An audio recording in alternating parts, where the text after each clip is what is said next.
Train station पर आकर रुकी, तभी 17-18 साल की लड़की घर से भाग कर आई थी और स्लीपर वाले डिब्बे में जाकर बैठ गई। स्लीपर वाले डिब्बे में एक आदमी लगभग 50-60 साल का बैठा हुआ था। वह बहुत डरी और सहमी हुई थी। वह यह सोच रही थी कहीं यह आदमी मुझे इस डिब्बे से भगा न दे, लेकिन वह कुछ नहीं बोला। फिर वह लड़की से बोला, आप इतना घबराई क्यों हो, और यहीं बैठो, आपको कुछ नहीं होगा। तब उसकी जान में जान आई और वह वहीं पर बैठी रही।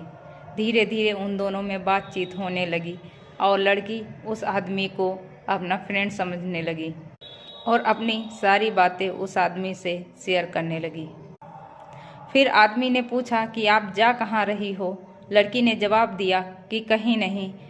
तो आदमी ने पूछा कि आपको जाना कहाँ, कहीं अगले स्टेशन पे उतरना। तो लड़की बोली, हाँ, अगले स्टेशन पे मुझे उतरना है।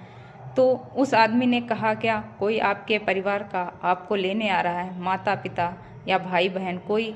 तो लड़की बोली, मुझे कोई नहीं लेने आ रहा है, बल्कि मैं अपने बॉयफ्रेंड के साथ भागकर शादी करने वाली हूँ, कोर्ट मैरिज। आदमी ने यह बात सुनी तो उसके पैरों तले जमीन खिसक गई। उसने उस लड़की को समझाते हुए कहा कि बेटा, क्या आपके घर वालों को पता है कि आप भागकर किसी और के साथ शादी करने वाली हो? लड़की बोली, नहीं। तब उस आदमी ने उस लड़की को समझाया और कहा, बेटा, हर लड़का एक जैसा नहीं होता है। जो भगा कर ले जाए वह गलत भी तो हो सकता है। वह सब उस आदमी की बातें सुन रही थी और थोड़ा थोड़ा उसकी बातें समझ भी रही थी। तभी वह आदमी उस लड़की से बोला, बेटा, वह लड़का अगर सही होता तो आपको घर से भगा कर नहीं ले जाता, आपके सामने मम्मी पापा के हाथ आपका मांगता और घर से शादी करके ले जाता। यह सब बातें उस लड़की की समझ में आने लगी थी। उस आदमी ने कहा कि अगर लड़का सही है तो फ़ोन लगाओ और उसे बुलाओ कि मम्मी पापा मान गए हैं, चलो घर से शादी कर लेते हैं।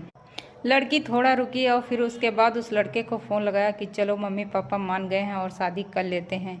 लड़के ने जब यह बात सुनी तुरंत उसको बोला कि तुम मुझे फंसाना चाहती हो और तुम्हारे जैसी बहुत लड़कियां मिलती हैं, मैं तेरे जाल सासे में नहीं आने वाला।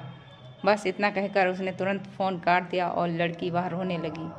तभी उसने समझाया और कहा कि बेटा, अभी बहुत देर नहीं हुई, अपने घर फ़ोन लगाओ और आपके माता पिता ले जाएं। उसने अपने घर फ़ोन लगाया और बोली, पिताजी, मैं बहक गई थी, मुझे माफ़ कर दो।